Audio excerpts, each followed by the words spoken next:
In this video, I'm going to show how to perform a Veloster N turbo swap with an Elantra N turbo from the top of the engine. Since my wife and I recently blew the turbo on her Veloster N, there will be extra steps detailed in the video due to the nature of how her turbo blew. This turbo swap was completed without the need of a lift or removal of the engine. The main item that you will need would be a good set of ramps. I will have a link in the video description to the set that we used. They can be purchased on Amazon. The ramps allow the car to be raised higher than regular low-profile ramps, so we did need to remove my wife's front splitter before driving the car up the ramps. In our case, however, we didn't want to run the car in case possible debris from the turbo would enter the engine, so we pushed the car up the ramps, which was not fun. I began the process by removing the intake, downpipe, and intercooler so that I could check for debris from the turbo wheel. If you are doing a swap with a turbo that hasn't gone through any damage, you will not need to remove the intercooler. Also, you will want to disconnect the battery at this time. I didn't until a bit later because I didn't know if I would need power for any reason. After I removed the intake, downpipe, and intercooler, I went ahead and drained the oil and coolant. The coolant drain plug is located on the underside of the radiator on the passenger side. You may need to use a set of pliers to help loosen the plug for the first time.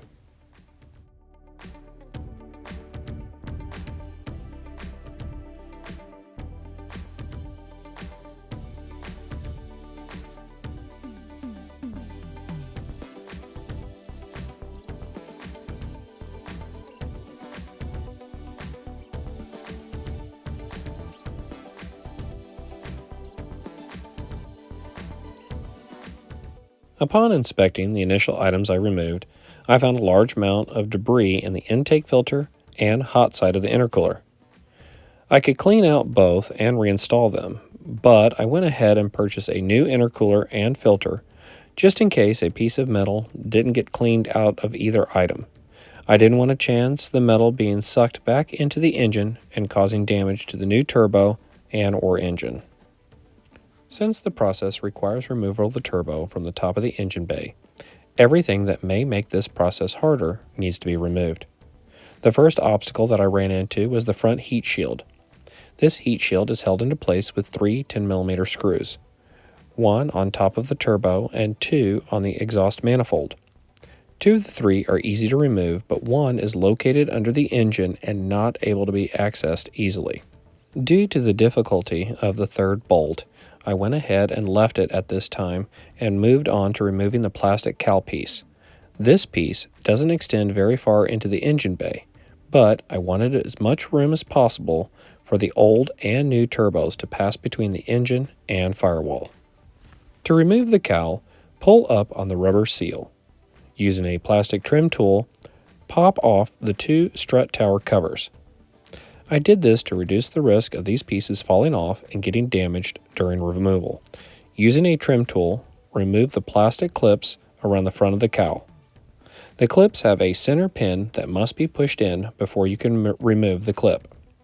I ended up using a small Phillips head screwdriver with painter's tape on it to push the middle of the section down.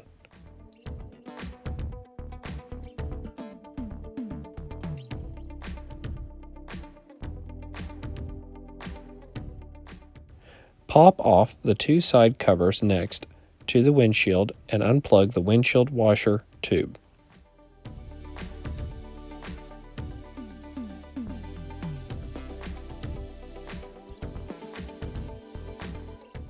Next, remove the rubber covers over the windshield wiper bolts. Using a 14mm socket, remove the two windshield wiper bolts.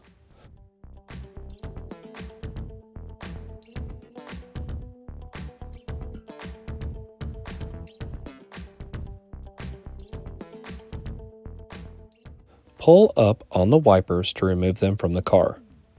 I put a piece of painter's tape on the passenger's wiper just to help remind myself which order to reinstall the wipers. Finally, slide the cowl out from the windshield.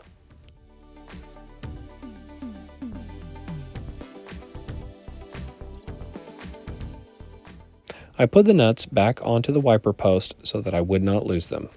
As a side note, if you want to remove the fake sound generator from the car, it is located in the center of the cowl. Unclip the wire harness and unscrew the 10mm nut holding it in place. I wrapped the end of the wire harness in Tessa tape to prevent it from rattling against anything metal. Then I used 2 zip ties to secure the wire to the sound generator's bracket. This kept everything nice and clean.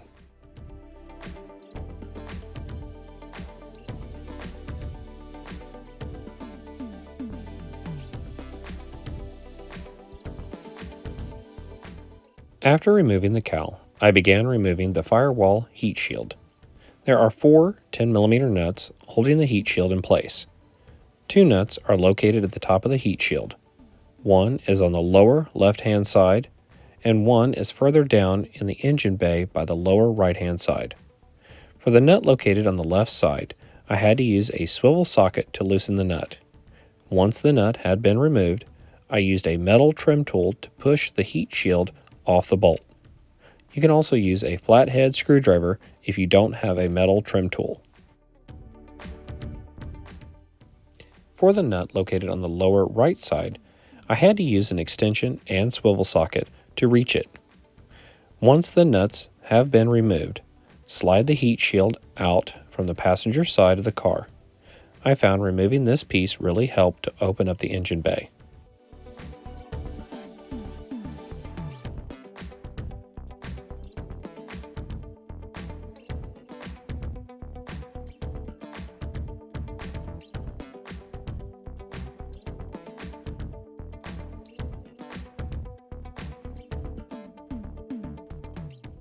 With the heat shield removed, I moved underneath the car and began removing the hot pipe, which is located on the bottom of the turbo. This is held into place by 2 10mm nuts. After those 2 nuts have been removed, you'll need to remove a 14mm bracket bolt holding the hot pipe to the car. Finally, you'll need to loosen the clamp holding the hot pipe to the intercooler. I didn't have this in the video since I had already removed the intercooler from the car. If you need to see how to undo the clamp, please refer to my intercooler install video. I will have a link to that video and the intake and downpipe video in the video description. Once the hot pipe has been detached, you'll have to snake it out of the car straight down. It's a little hard to explain, but you'll just rotate it until you can get the bracket free from getting caught on anything, and then just pull the pipe down out of the car. Throughout this process, you'll be reaching up on either side of the subframe depending on what you're doing.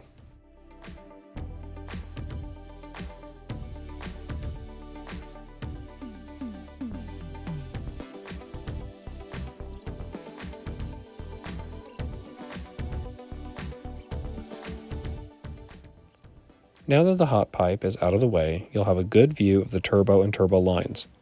To be able to see everything, we need to remove the rear heat shield. This is held into place by 3 10mm bolts. Remove the bolts and pull the heat shield out of the car.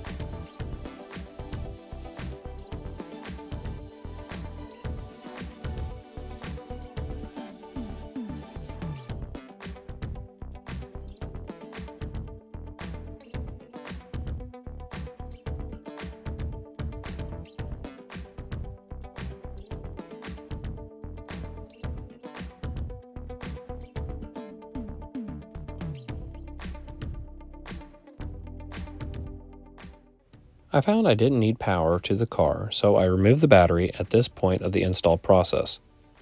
I wound up removing the battery completely for more room, but found that that was not necessary, so I would recommend simply undoing the negative terminal and placing a rag over the terminal to prevent the negative cable or any other metal from accidentally touching the battery's negative terminal.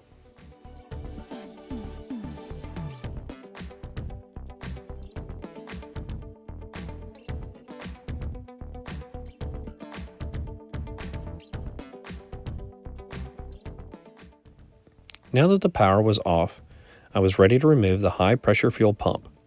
Typically, you would run the car with the high-pressure fuel pump's fuse pulled to remove any excess fuel in the fuel lines.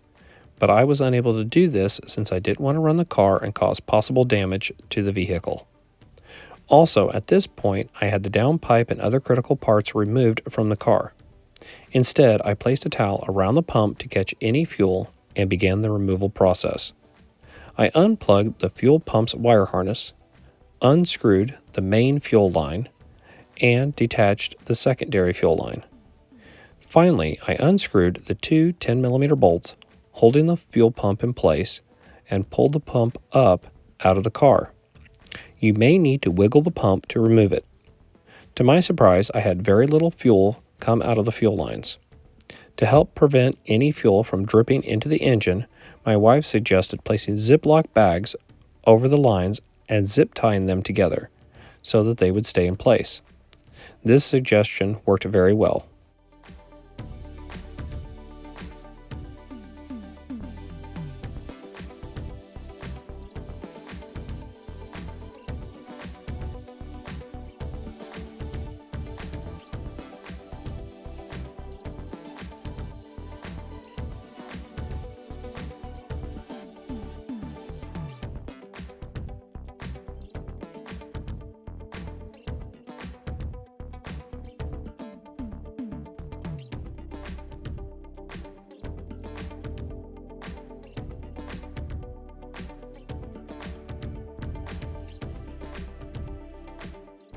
With the fuel pump removed, I began the process of removing the valve cover. I began by locating all the wires and hard lines that are attached to the valve cover and hold it down. I decided to start with the top fuel line that's held in place by a plastic bracket. I found it difficult to unhook with just one flathead screwdriver, so I had to use two, one to pull and one to push the clip apart. Next, I removed the coil packs. Each of the four are held into place by a 10mm bolt and a wire harness. After removing the bolt, pull the light gray part of the wire harness back and then push the wire harness clip down and pull it off the coil. You can now remove the coil out of the valve cover.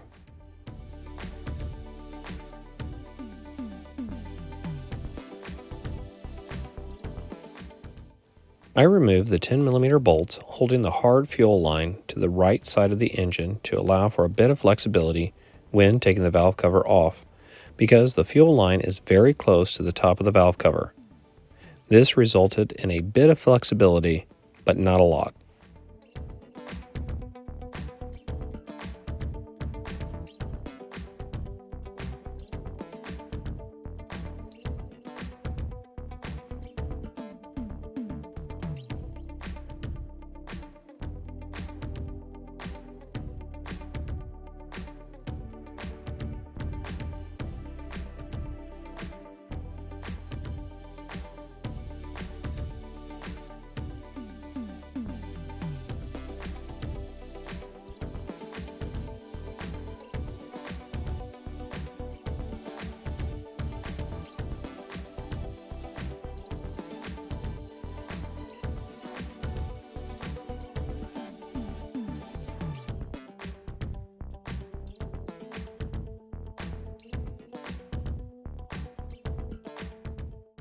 To detach the main wire harness from the top of the valve cover, you need to remove the three 10mm bolts holding the wire harness in place. To allow the wire harness to actually be moved, you'll need to loosen more of the wires and detach some of the additional wire harnesses that are located alongside the intake manifold. Use pliers to unhook the gray wire harness clips that hold the wires to the intake manifold. Finally, unbolt the ground wire located by the hard fuel line. You can now lift the wire harness up and out of the way of the valve cover.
Detach the hose on the front of the valve cover.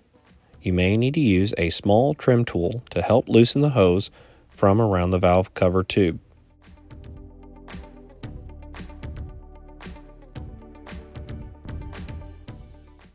To reach one of the valve cover bolts, I found it best to remove the engine hoist attachment point from the engine.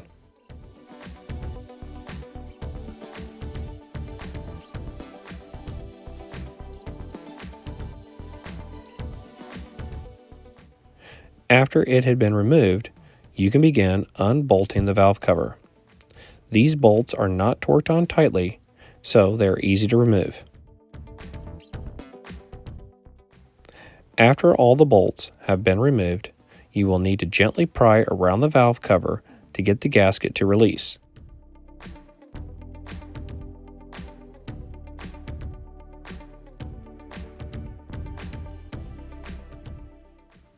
My wife ended up having to help me remove the valve cover due to the hard fuel line on the right side of the engine.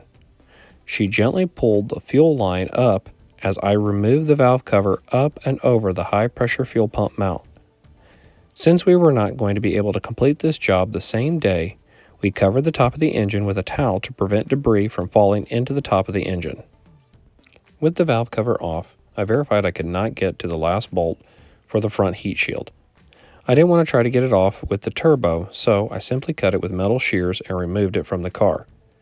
This is not exactly the proper way to remove the shield, but it got it out of my way, and I plan to use a turbo blanket anyway, so I wouldn't be reusing it. Before I detached any of the turbo lines, I decided to test the exhaust manifold's nuts to see if I needed to soak them in WD-40. You'll need to use a 14mm socket to remove the nuts. I was able to get the first nut out without issue, but then the next nut came out with the stud. This told me I needed to soak the nuts in penetrating WD-40 before continuing. To separate the nut from the stud, I used a locking plier to hold the non-threaded section of the stud and unscrew the nut with a 14mm socket.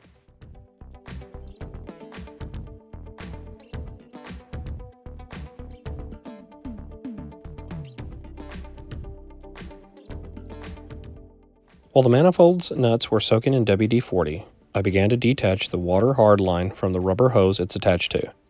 I had to use a pair of regular pliers to open and move the metal clamp down the rubber hose due to the limited space available. After the clamp had been moved down the rubber hose, I used a 17mm ratcheting wrench to remove the banjo bolt that secures the water line to the turbo. When removing the bolt, make sure to remove the 2 copper crush washers. This line will be installed onto the new turbo. You will need to buy 2 new crush washers before installing the water line onto the new turbo. These washers are designed for one-time use. With the bolt out of the hard line free, you can pull the hard line out of the rubber hose.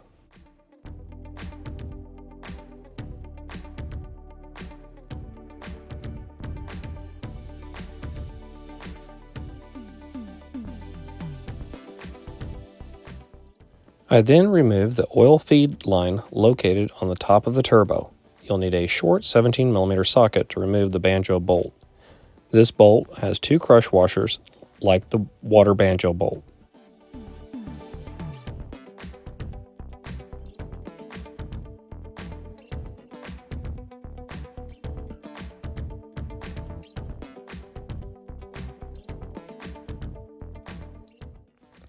Finally, I removed the coolant line banjo bolt using an 18mm short socket. Again, this bolt will have 2 crush washers. Even though the coolant has been drained from the car, there will still be coolant in this line, so have a bucket handy after removing the coolant line so that you can drain the coolant line when you are back underneath the car.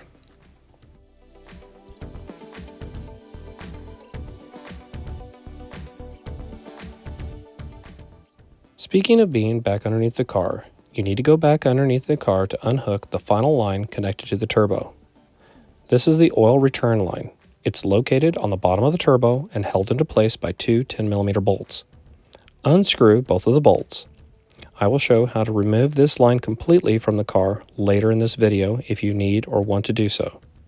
Also, this pipe has a gasket on each end of the line. If you remove either end, it's recommended to replace the gasket or gaskets before reinstalling it. I decided to remove the wastegate from the turbo, which turned out to be very helpful in removing the turbo from the car. I used pliers to pop the plastic pin holding the wastegate's wire harness in place. Then I unhooked the wastegate wiring harness from the wastegate. The wire harness is gray in color and located on the lower right side of the wastegate. To unhook the wastegate rod, you will need a small flathead screwdriver and possibly a pair of pliers to push and remove the metal clip holding the wastegate rod in place.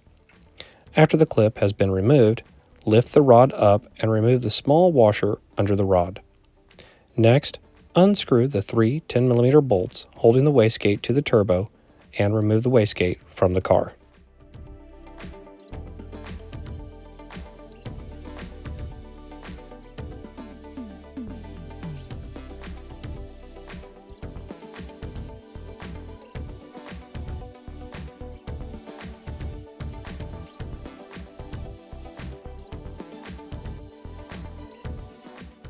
Using a 14mm short socket, remove the second engine hoist mount, located behind the wastegate.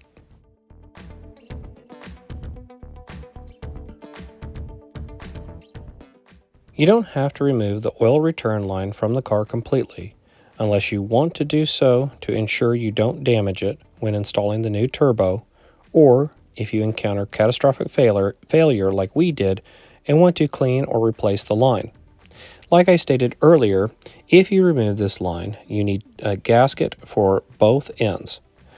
For safety's sake, I would suggest removing the whole line because of how tight it's held up to the turbo. When you install the new turbo, there is a good chance you could damage the line or it could simply get in your way. To remove the line, unscrew the two 10mm nuts holding the bottom of the line to the engine. The end of this pipe is located right above the oil pan.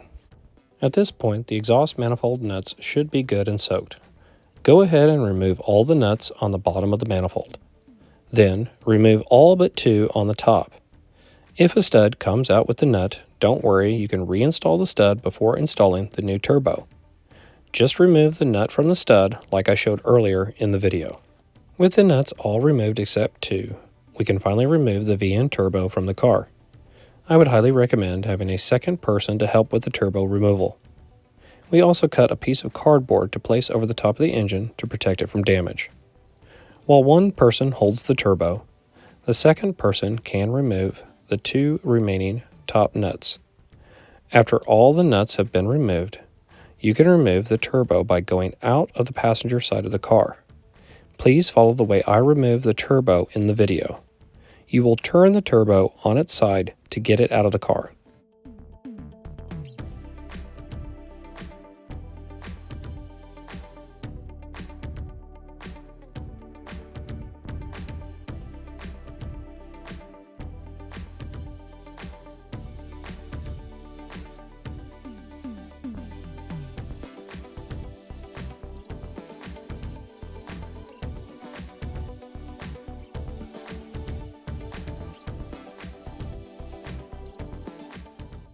My wife had another great idea to put all the parts we took off into Ziploc bags and label each bag.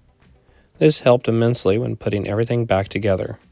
We didn't lose any of the nuts and bolts and were able to easily remember what each one went to. If you want to remove the oil feed line, either to clean it or replace it, it's held into place by two 10mm bolts. If you remove this line, you will need to replace the small gasket at the end of the line. The end of this line is located to the right of the oil return line we removed earlier. I chose to take this off and clean it with brake cleaner. I then blew it out with air and reinstalled it with a new gasket. I did the same cleaning process for the oil return line and water hard line. Now that we have the old turbo out, we need to clean the area around where the exhaust manifold's gasket attaches.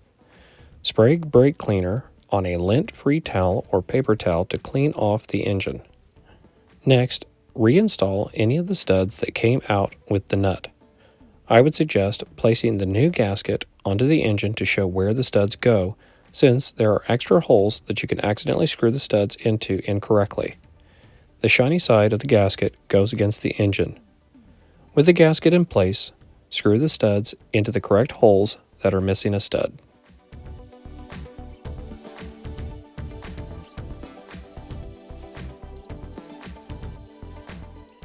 Before we can install the new turbo, we need to go ahead and complete a few things to make the installation process a bit easier.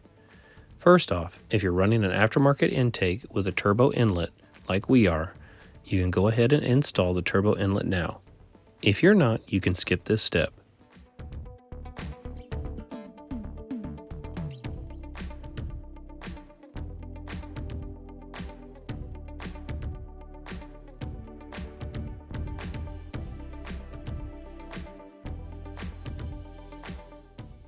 Next, install the hot pipe gasket.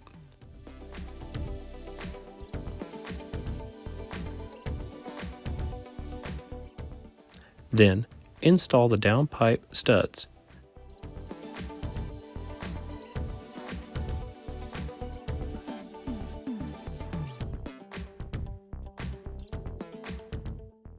N75 provides ARP studs with their turbo kit. To torque the studs, I put one nut on upside down and a second one right side up, and then torque the stud. After the stud has been torqued to 39 to 42 foot-pounds, I remove the nut. Finally, you can install a turbo blanket if your kit comes with one or if you purchase one separately. N75 provides one with their kit. The one in the video is from Funk Motorsports that we purchased separately. Some information regarding the turbo blanket before we continue. First off, I found installing the turbo into the car with the blanket on made the install more difficult. So I removed the blanket and then installed the new turbo. Second, the turbo blanket made installing the different oil and coolant lines much harder to install onto the turbo. The blanket is harder to install after the turbo is in the car, but by doing so, it will help make the overall install easier. As a final note, and something I didn't know because I've never used a turbo blanket before, was that you must clean the turbo thoroughly before installing the turbo blanket, because if any flammable fluids such as oil are trapped underneath the blanket, it will soak up those fluids and trap them as they burn. The blanket itself will not catch on fire, but it will allow the fluids to burn underneath of it, which then could lead to a fire. Since you have to prime the turbo with oil, I would not install the turbo blanket until the turbo is on the car, the lines are all connected, the turbo has been primed with oil, and the turbo has been cleaned thoroughly. The alternative would be to put the factory turbo front and rear heat shields on.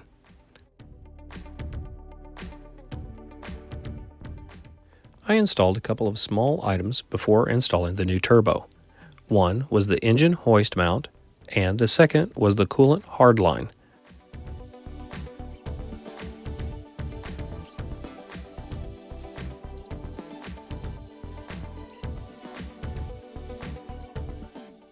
I only remove the coolant hardline for cleaning, so unless you want to clean it, you do not need to remove and reinstall it.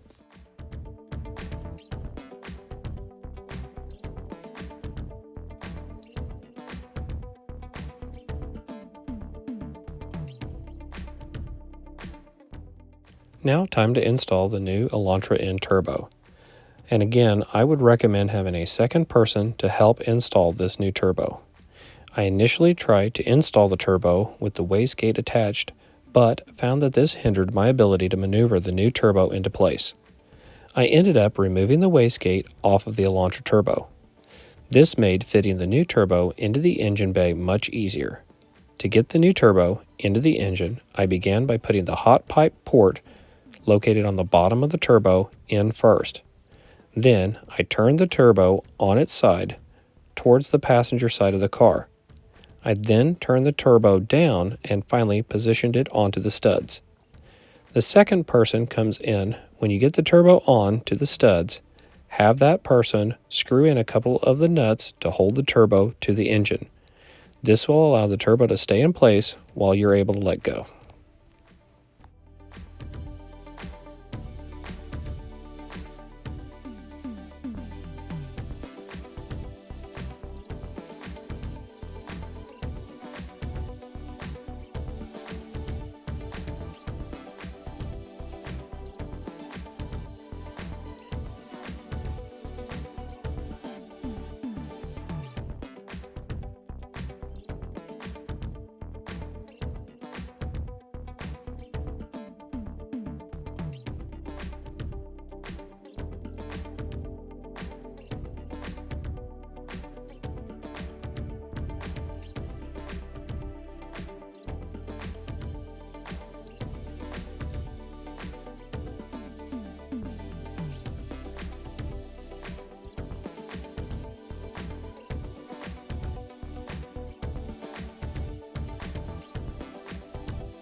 After the turbo was in the car, I began to torque all the nuts that secured the exhaust manifold to the engine.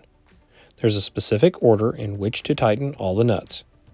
I've provided the sequence for you.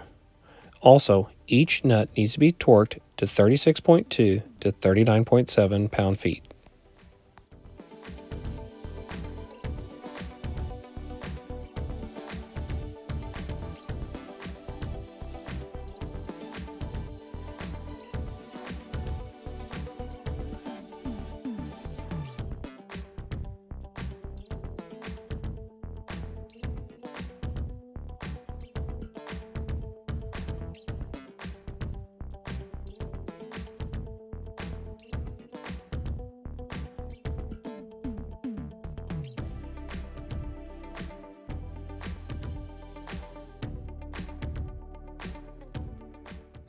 Once the turbo is secured to the engine, you can begin reinstalling everything that had been removed.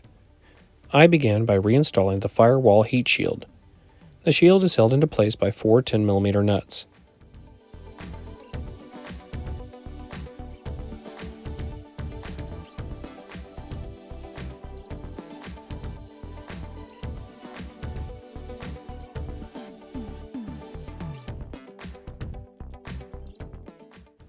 Next, I moved the coolant line back into position under the turbo since it had been moved during the installation of the new turbo. I installed the wastegate next.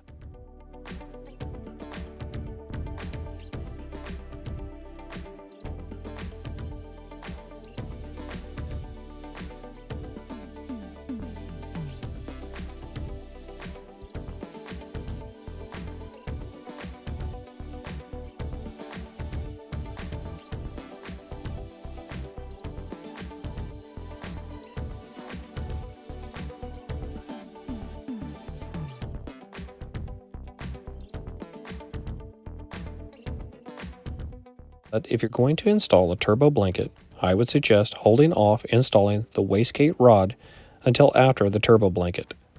The turbo blanket is held in place by two springs. Install the springs on the two rear posts. Then use a pair of long nose pliers and pull the springs onto the front post. Also, you see I keep the turbo blanket on before I cleaned and primed the turbo. This is a mistake. Do not install the turbo blanket before you prime and clean the turbo. This is a big mistake that I made, and I do not want you to make the same mistake.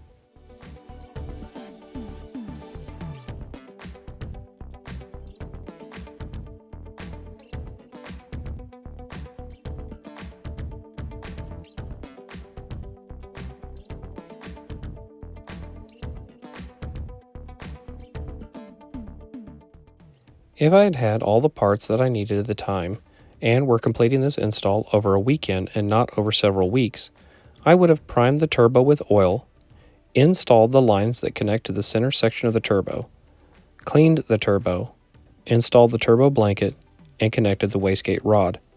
Unfortunately, I didn't have all the parts that I needed, so I moved on to installing the valve cover. To install the valve cover, you'll want to first clean the surfaces where the gasket touches the engine. To do this, spray brake cleaner on a rag or towel and clean around the edges of the engine and fuel pump.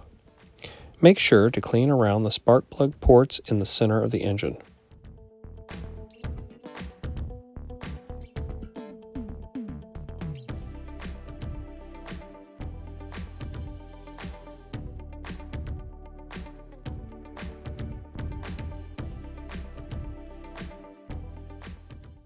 Also, using a razor, clean the sealant by the timing housing.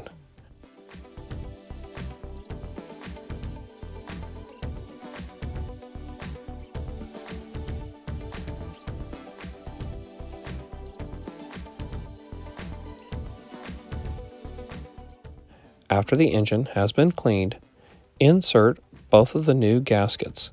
I began with the fuel pump gasket. You will simply push the gasket into place.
After the gaskets have been installed, you'll need to put a small amount of sealant on the front and rear of the timing housing.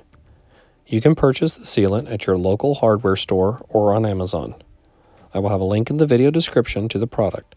The sealant I used was Permanex Ultra Black.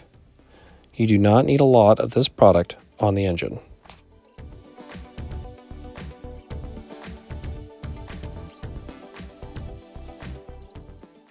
With the sealant in place, you can now set the valve cover back onto the engine. You will have to slide the cover over the fuel pump mount and under the hard fuel line. Be careful doing this so that you don't damage the fuel line. There isn't much flexibility with the fuel line. Once you have the valve cover between these two obstacles, try to set the valve cover onto the engine evenly and then press down. Reinstall the bolts that hold the valve cover down in the correct sequence. I've provided the sequence for you. The bolts have to be torqued in 2 steps. The first sequence requires the torque spec of 2.9 to 4.3 foot-pounds. The second time that you go through the same sequence, the torque spec is 5.8 to 7.2 pound-feet. These are very low torque specs. So low, in fact, my torque wrench would not work. You can basically go through the sequence the first time, simply hand tighten the bolts down. Then go through the sequence a second time and give the bolts about a quarter turn. The bolts are just to be snug so that the gasket will do the work here.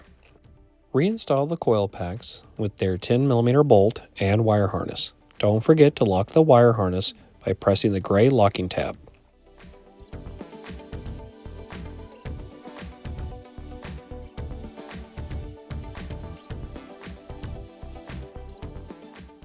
Plug in the wastegate wire harness and plug the wire harness clip into the metal bracket next to it. Plug the hose back into the valve cover and reposition its metal clamp. Go through and plug in the wire harnesses and wire brackets that have been previously unplugged.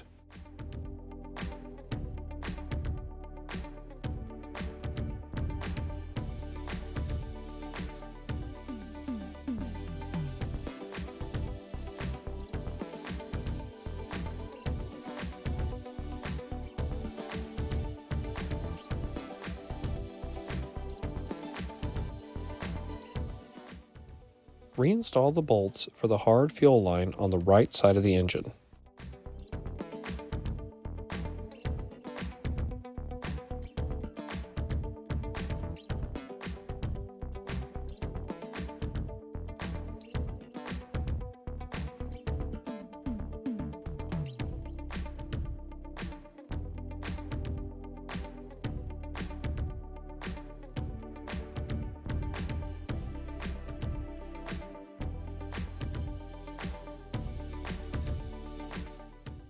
Reinstall the 3 bolts that hold the main wire harness on top of the valve cover. Don't forget to install the ground wire that is located next to the hard fuel lines as well.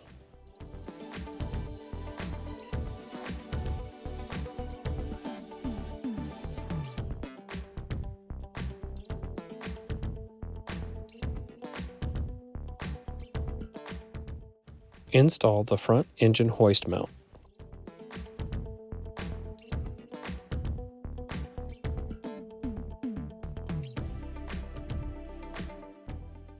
This is the point where I began reattaching the different lines that hook up to the turbo. As you can see, the turbo blanket can get in the way of all the lines. This is why I suggest if you plan to install a turbo blanket, I would do it after the lines have been completely installed.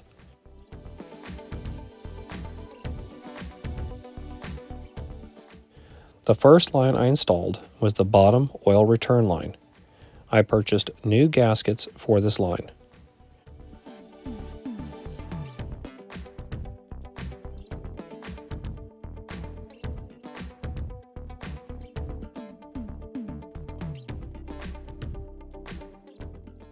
Next, I reinstalled the oil feed line. Since I removed the line completely, I replaced the bottom gasket.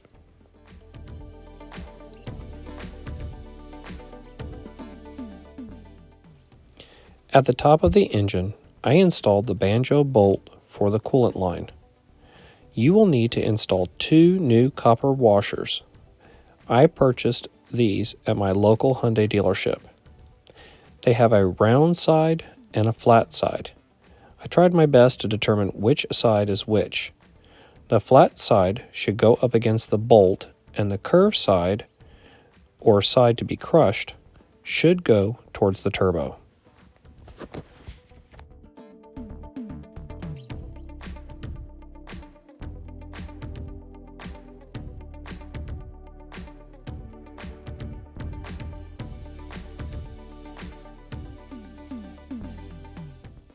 I prepared the install of the hot pipe. I began by installing the rear heat shield onto the turbo. I found I was able to install 2 of the 10mm bottom bolts, but had trouble getting the top bolt to line up to the hole. Here's a comparison between the stock Veloster N hot pipe versus the Kona N hot pipe. The Elantra turbo has a longer extension that goes to the hot pipe.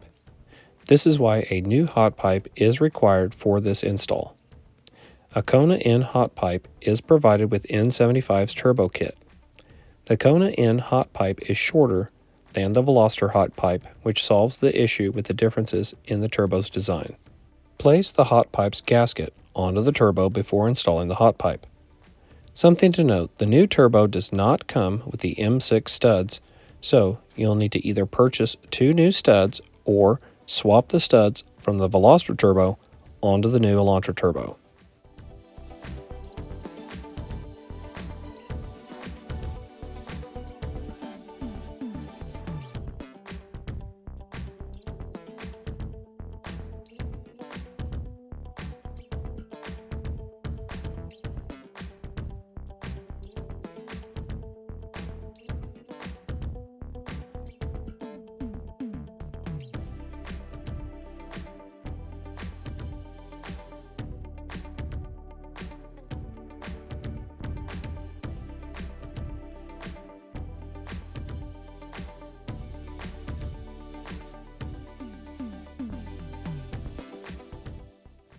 It's a little tricky snaking the hot pipe up into place, but it can be done. Also, I had no issue with installing the hot pipe to the turbo or to the factory bracket once it was in place.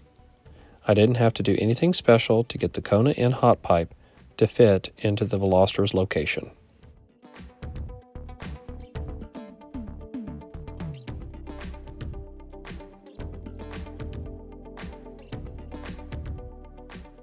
With the hot pipe installed, we can move on to reinstalling the downpipe.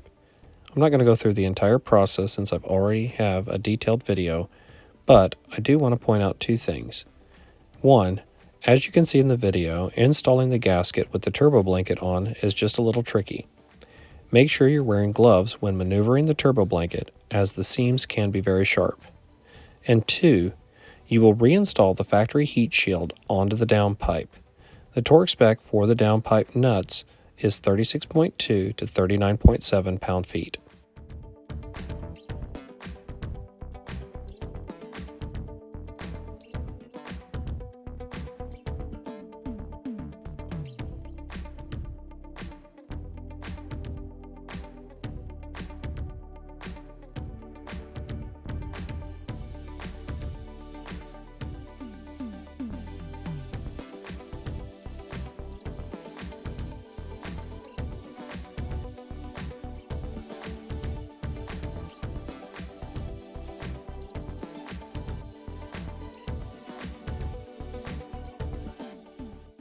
Reinstall the plastic cowl. You can reinstall it with the strut caps on.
Since we had metal inside the hot side of the intercooler, we decided to replace the intercooler.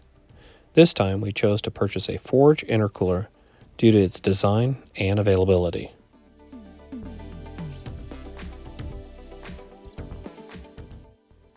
After the intercooler was installed, we primed the turbo. One way to prime the turbo is to put oil into the top of the turbo via the oil feed opening. To do this, you will need a syringe. While slowly pushing down on the syringe, use your other hand to spin the turbo wheel. Since you won't be able to spin the wheel fast, the oil will only go into the turbo slowly. Don't just push all the oil in the syringe into the turbo at once. As you can see in the video, I did this with the turbo blanket on. I found the problem with that is that while I was trying to get the oil in the turbo, some of the oil was running out down the back side of the turbo and found its way under the turbo blanket.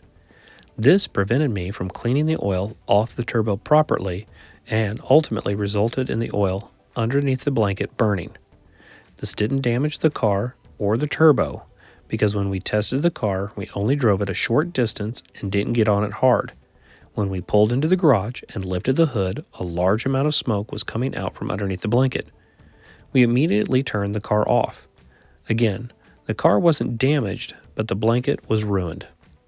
It will retain the oil, and this could cause a fire in the car. We chose to reinstall the factory turbo heat shields. After the turbo was primed, I installed the oil feed, water line, and fuel pump. The last two things to install were the intake and battery negative terminal.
The car needed to have its fluids put back in. I started with the oil and then moved on to the coolant. The Veloster takes 2.2 gallons of coolant. My system still had some coolant in it, so I did not refill the car with a full 2.2 gallons. I would highly recommend getting a coolant funnel. I will have a link to the one that I used in the description below. The Veloster doesn't have a radiator cap, so you will fill the coolant straight into the coolant reservoir tank. If you purchase Hyundai's coolant, it will need to be mixed 50-50 with distilled water. The coolant funnel makes this easy. Fill the funnel with 1 liter of coolant and 1 liter of distilled water. Then you can slowly open the funnel stopper to allow the coolant to flow into the reservoir tank.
After the coolant and oil are back in the car, the turbo swap is complete. You will want to run the Veloster factory tune for a few hundred miles to break in the new turbo before proceeding with the performance tune. Please discuss this with your tuner. A final note about the turbo blanket. As you can see in the video, the car begins to smoke while it was idling as I was circulating the coolant and oil. And here is what the turbo blanket looked like after we removed it. If you get oil or other contaminants inside the underside of the turbo blanket, it is no longer good for use.